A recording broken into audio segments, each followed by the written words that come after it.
Have you ever stopped to consider whatever is keeping you from getting into action is actually keeping you from the life that you've been praying for, the life that you've been desiring, or the life that you've seen yourself in doing, in being, and dreaming out? Well, during today's conversation, my hope and my prayer is that we will activate each other, okay? Because not only am I activating you, but I'm clearly activating myself and even putting out the content that I'm doing today. And throughout this time, I hope that something is said to you that will ignite you, that will empower you, but more importantly, that will encourage you to do the things in which you believe that you were called and destined to do. Largely because I know you, like myself, know that there's more in store, that there's greater at the end of the story. However, we want to get to experience that greater. We want to get to do the things in which we know we have been designed, called, and purposed to do. And we want to live out life in that fullness. And so with us being able to do so, we have to first get into action. Jackson, okay? I don't know why that came to mind, but Action Jackson. Let's go ahead and be them Action Jackson type people, okay? Maybe your last name is Jackson that I'm specifically talking to, but to the rest of us, know that there are some actions that we have to take, some steps that we have to do, getting off the bench, off the sideline, off the cheering section we're gonna have to do, because here's the thing, it's very easy to cheer for other people. Now, I don't know if you are like myself in that I have like a favorite football team. I really don't too much follow basketball, but I know if somebody would ask me who is my favorite basketball team, I have a team that I would say. But in those things, it's no problem to cheer for our favorite teams. It's no problem to cheer for others, maybe somebody in our community, somebody in our families. It's no problem for us to cheer for them. However, I want you to know that others are desiring, waiting, yearning to cheer for you because you have something specific. You have something unique. You have something to deliver into this world that not only they need, but we need, right? We are all parts in particular, and there's something that you can do that I can do, something you can do that others can do, an experience that you've had that others haven't had. And without you being active in all that you have been called to do, purposed to be, and anointed to fulfill, we won't get to experience that while you are here in the land of the living. And so hopefully, you know what I'm saying, you get activated today and start to do the things that you know have been on the inside for you to do. And even before we tap into the fullness of what'll take place today, let me know in the comment section below. If you're listening on your favorite podcast platform, click that follow button, give us 5 stars and all those things. But even try to come over to YouTube so you can comment in the comment section, letting us know what are some things that you look to get active in 2024. What are some things that you know you should be doing, some things you know you should have started. However, it is yet to take place, but it will take place, right? This month, next month at the latest, but more importantly, this year, it's going to be the year that you're able to walk into the different things that you've known that you've been called to, believe that you've been anointed to do, or dreamed yourself doing, right? We talked about dreams in the beginning of this year. And so, you know, I have scripture that I want to read because y'all know I'm a Bible man, and the courses of life, the principles of life, the ways in which we are better in life can be read through the word. And so even if I was praying and asking God, what is it that you want me to share and speak to, God led me to this story, which is cool because I haven't read this story in years. But even in reading this, I get it. I get it because we want you to be active. We want you to be going after the things in which you know you should be pursuing, the things in which you said I will do, the things on your to-do list, the things on your goal list or your vision journal or your vision board, whatever it is, you have put things, marked things to say, I want to do this, I want to do that.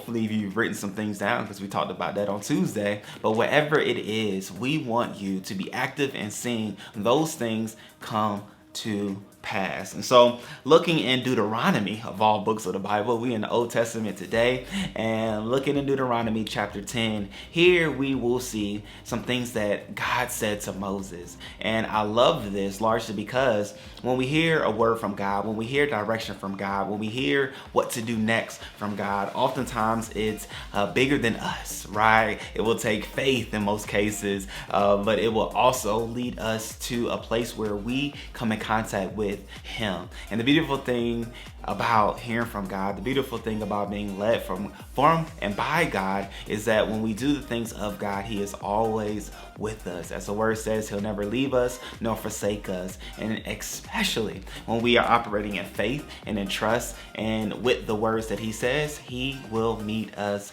there. And that's the beautiful thing about life, right? For those that don't see us or don't see me on YouTube, I have a flag that's behind me in the back of the shot, and the flag is the flag of South Africa, largely because that is where we are right now. And hearing from God, God said to move, to go to Johannesburg, South Africa, and here we are. And God is meeting us here. God is blessing us here. God is doing a new thing with us here, and I'm excited about it. And I want it for you, right? God may lead you to make a move. God may lead you to leave that job or to go to another job or to go back to school or go to school or change schools. And I'm saying those things because those are things in which God has shared with me to do as it pertains to actions, as it pertains to moving, as it pertains to doing, as it pertains to hearing his word and then leading me along a path. And I want you to know that you won't be left out on your own, right? You won't be out there astray. It may not look like what you want it to look like when you first step out, because even just thinking about Peter, when Peter heard and he saw that it was a figure off in the distance, and Peter said, "If it is you, Jesus, call forth me that I may come to you." And Jesus, because it was him, said, "Come." And Peter stepped out. Okay, you know what I'm saying? I'm doing this walk of faith. That's how we are when we first step out. It's exciting, it's exhilarating. But then what Peter did is that he took his eyes off of Jesus and started considering the winds and his predicament. The wind is winding, the water is watering up under him. And until then, no man has stepped on water and walked. And Peter started to get fearful and began to sink. But yet and still, with Jesus being right there, he called out to Jesus that he would save him. And immediately, Jesus got his hand, pulled him up, and rescued him. And I say all that to say, ladies and gentlemen, as we are stepping out on faith, as we are stepping out and pursuing and doing and taking action to the words in which we hear God to be saying to us, we have to know first that we have to keep our eyes on him. One, because he led us out to do the things that he has called for us to do. And he is going to bring us through the predicament, bring us to the place in which he's already preordained for us to experience, to lay hold of, and to be happy in, right? And have joy, right? Because it's not just about being happy, but it's also about having joy, about having peace, about experiencing his love and his presence in ways in which we hadn't before. But then even with that, we have to know that he will always be there to guide us, always be there to surround us and comfort us and to protect us, just as Jesus was for Peter. And the beautiful thing about that story is, in the midst of Peter walking on water, he did begin to sink. Therefore, he did get wet. And what does that symbolize for me in this given moment? Is that even when we're out there doing what God is telling us to do, it may feel like, or it may look like defeat. It may look like or feel like we're not fully in his will or fully in his arms of protection. But ladies and gentlemen, when we cry out, when we call out, when we pray to, when we speak to God, he will hear us and answer us and deliver us from whatever situation we are in. How about that? Amen to you, Father. I didn't even know we was gonna go there, but all is well because you are with us. And I believe that you are speaking to us directly where we are, telling us what we specifically need, and therefore will bring us to the fullness of what you have already designed for us, Lord God. And so, boom shakalaka, I'm gonna click like on this video myself. My Lord, because I receive what is being said. How about that? But here in the book of Deuteronomy chapter 10, I'm going to read verses 1 through 5, which is very cool. Because again, this is a story where Moses was praying and speaking to God. And then in response, God shared this to Moses, some instructions to do.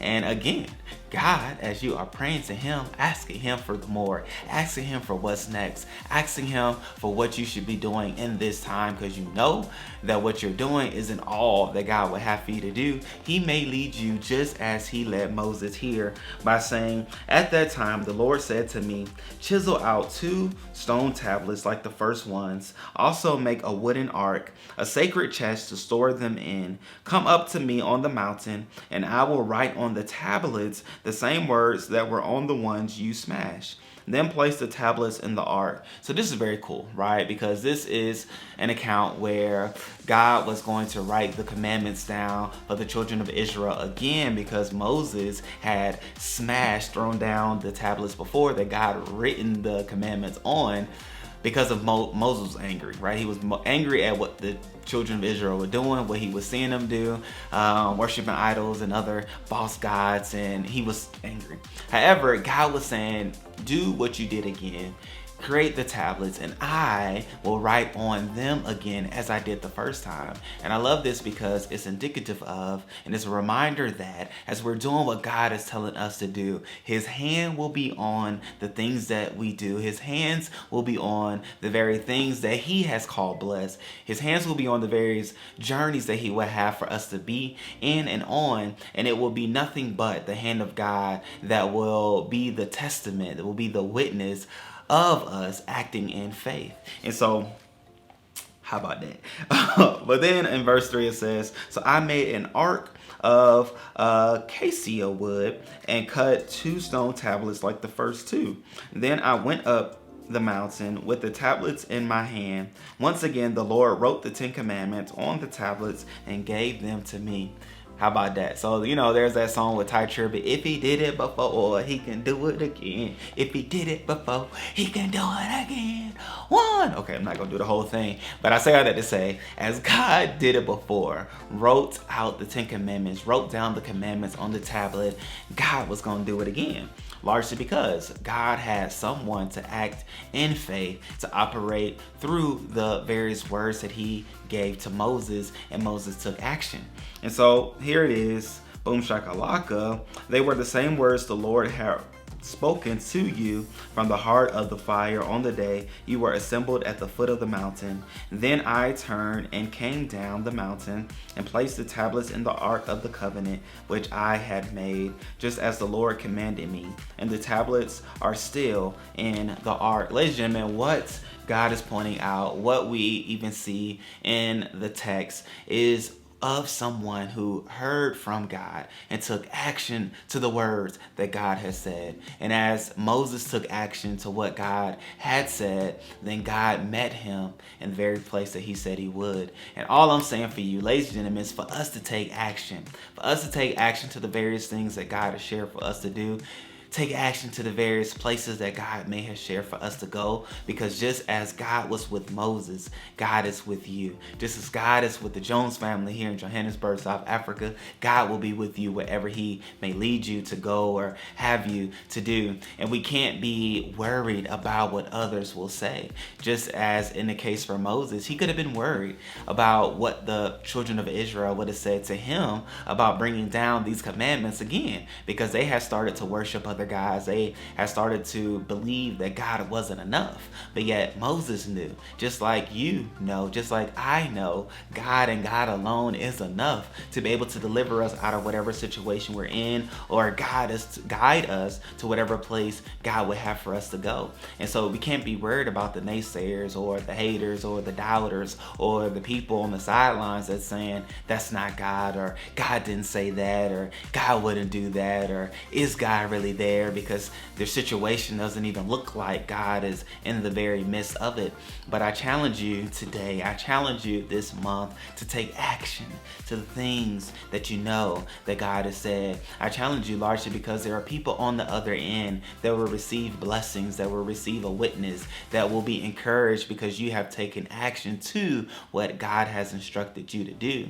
And I say that knowing that even with us here in Johannesburg, that there's even witnesses, even through our family YouTube channel, we share our experiences here. And there are people, countless people in the comment sections, countless people who email us saying how great of a witness we are to them, to say, oh, okay, life there can be great. Life there I can live and can experience. And there's that side, but then there's the other side of the people that know our journey of faith, right? Being out here, stepping out on faith, and they see that and they're encouraged, they're empowered. They know that, okay, there's this family, the Jones family, that I know that operate through their hearing and doing, and therefore operating in faith with God, and so should I, so can I, right? If they can take their whole family and move there, I can surely do this thing, I can surely do that thing, wherever it's writing a book or starting a podcast yourself or starting a YouTube channel or even starting a community group within the community that you're in of like-minded people of faith, of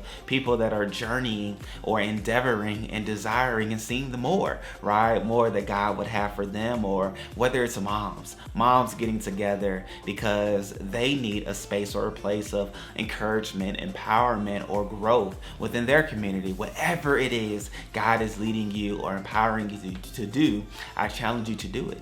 I challenge you to do it. I challenge you to do it. I challenge you to do it. And we'll continue to dialogue and conversate about ways in which we can do so. Like I said on Tuesday, we talked about writing. That's one of the main ways, one of the main things that God has empowered me to do what He's instructed me to do, because I've written it down. I've seen it for myself in the physical realm, but more than anything, when I write it down as well, it allows me to remember what I heard from God, or remember what God has shared with me, or remember what I should be doing.